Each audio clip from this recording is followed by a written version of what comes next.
ہمارے پیارے نبی رسول اللہ صلی اللہ علیہ وآلہ وسلم کی پیاری بیٹی حضرت فاطمہ رضی اللہ تعالی عنہا فرماتی ہیں، کہتی ہیں کہ ایک دن میں اپنے بابا کے گھر گئی تو میں نے اپنے بابا کے دروازے کے پر دستک دی۔ کہتی ہیں کہ میرے بابا مجھ سے اتنا پیار کرتے تھے کہ وہ دروازے کی دستک سے پہچان لیتے تھے کہ میری بیٹی فاطمہ آ گئی ہے۔ یہ تو فاطمہ کا دستک دینے کا طریقہ ہے، فاطمہ اسی طرح کھٹکاتی ہے۔ حضرت فاطمہ کہتی ہیں کہ جب میں گھر اندر گئی نا تو آپ صلی اللہ علیہ وآلہ وسلم کھڑے ہوئے، مجھے پیار سے بٹھایا، اپنی جگہ پر بٹھایا اور کہا کہ بیٹی فاطمہ،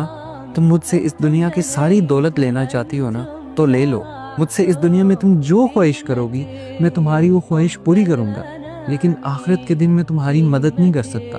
آخرت کے دن اللہ کے سامنے میں تمہارا مقدمہ نہیں لڑ سکتا۔ میری پیاری بیٹی فاطمہ،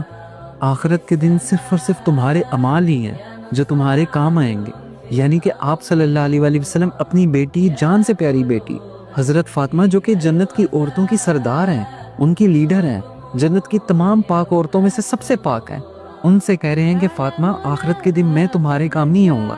تمہارے اعمال ہی ہیں جو تمہارے کام آئیں گے۔ تو پھر آخرت کے دن کیا ہوگا؟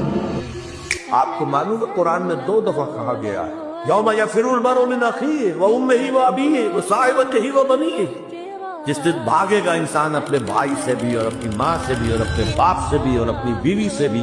اور اپنی اولاد سے بھی۔ کیوں؟ نفسی نفسی نفسی نفسی نفسی نفسی، مجھے بچا لیا، مجھے بچا لیا، میری اولاد کو جھونک دو، میرے ماں باپ کو جھونک دو، میری بیوی کو جھونک دو، بیوی کہے کہ میرے شوہر کو جھونک دو، مجھے یہی نفسی نفسی دنیا میں رہے آپ کی، مجھے اپنے آپ کو بچانا ہے سب سے پہلے۔